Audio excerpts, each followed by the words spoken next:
Naseem Hamed, after living a showy life inside the ring, entering the ring like a theatrical star, and often leaving it before the final round with a decisive knockout. Today, at 51, the Prince lives a life no less extravagant than the one he led in the ring, but on his own terms. A luxurious villa surrounded by greenery, you will be shocked when you see it from the inside. Countless high-end cars. He destroys many of them and doesn't care, and rare watches worth more than some luxury vehicles. But before we delve into the details of this lavish life, let's go back to where it all began. From a young boy in Sheffield to a global superstar who changed the game and built a life of dignity. Born on February 12, 1974, in Sheffield, England, to Yemeni immigrant parents, Naseem Hamed grew up in a working-class neighborhood where life was simple but tough. At 7, his father took him to a local boxing gym in Sheffield. Naseem's father was the first to recognize his son's exceptional ambition and insisted he train.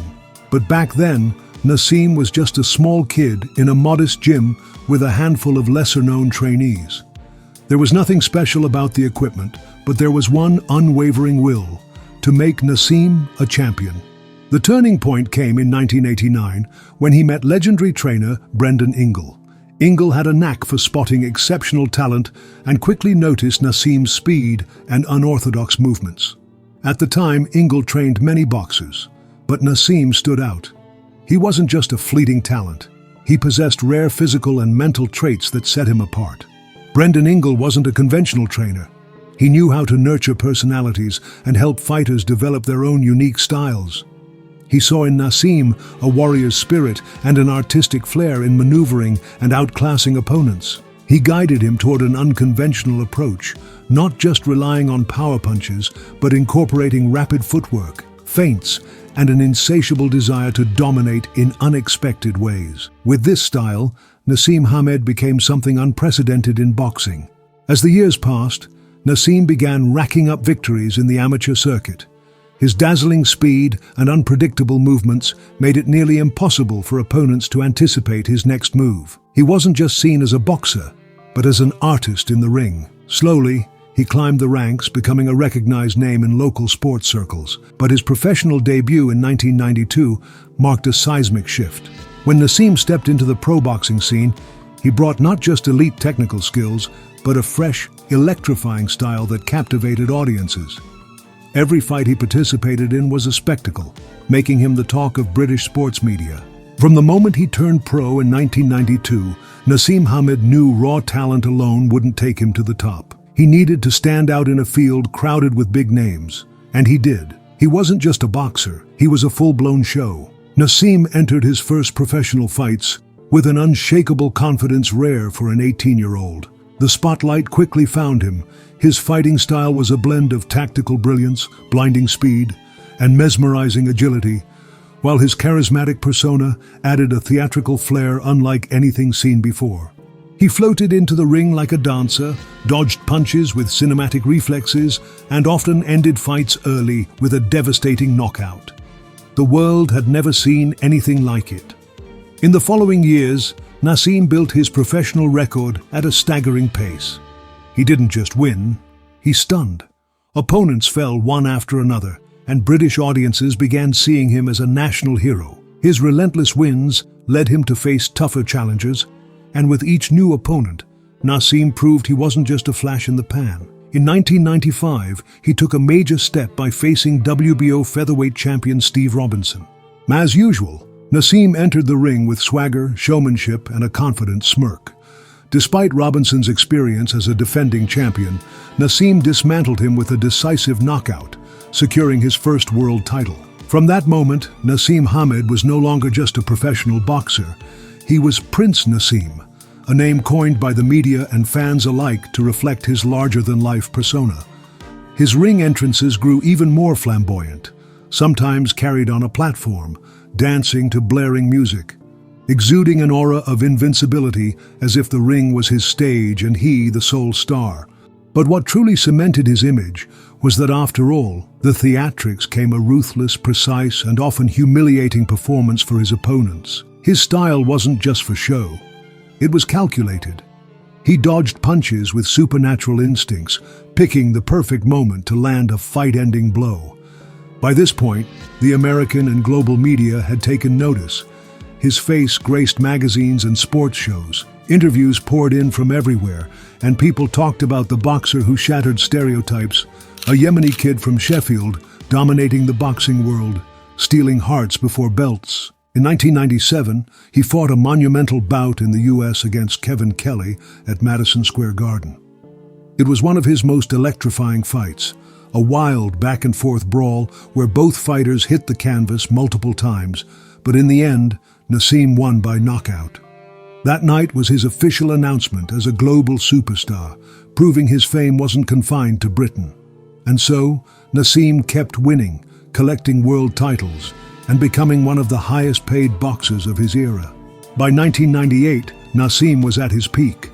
Every new opponent was a challenge to his legacy, not his credibility. In April, he faced Puerto Rican great Wilfredo Vazquez. Despite Vazquez's experience, Naseem controlled every aspect: distance, timing, rhythm, and ended the fight with a seventh-round knockout. The world no longer saw just a boxer, but a phenomenon. In 1999, he unified titles against WBC champion Cesar Soto in a grueling 12-round battle. Though not his flashiest performance, the win solidified him as a unified champion.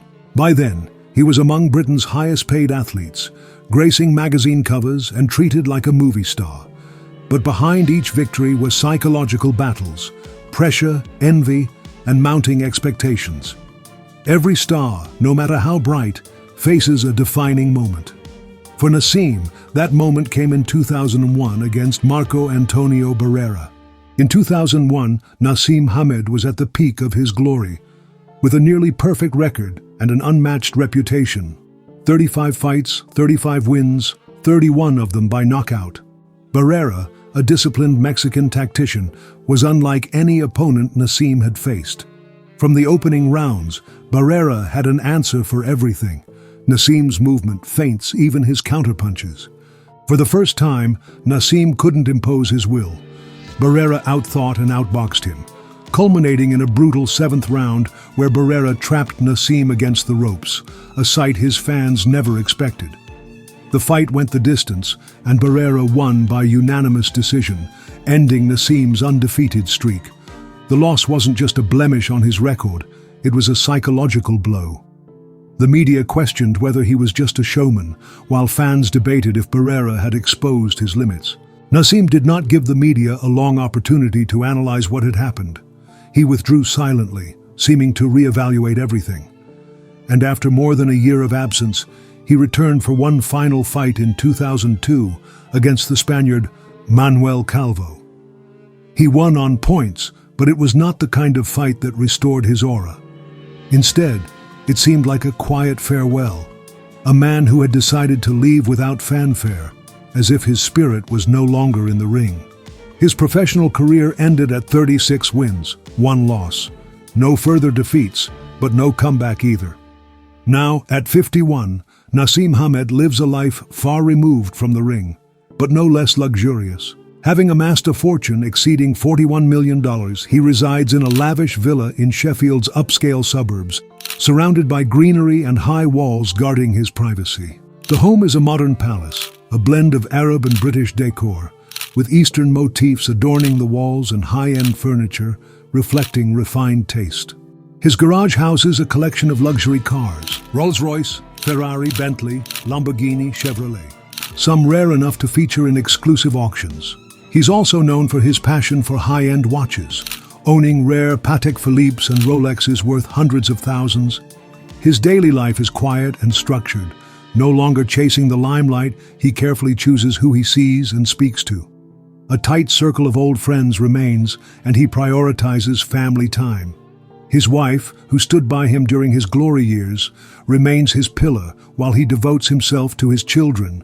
Away from cameras, Naseem is a successful businessman, investing in real estate and finance. His retirement wasn't the end of his wealth, but the start of a new chapter in financial savvy.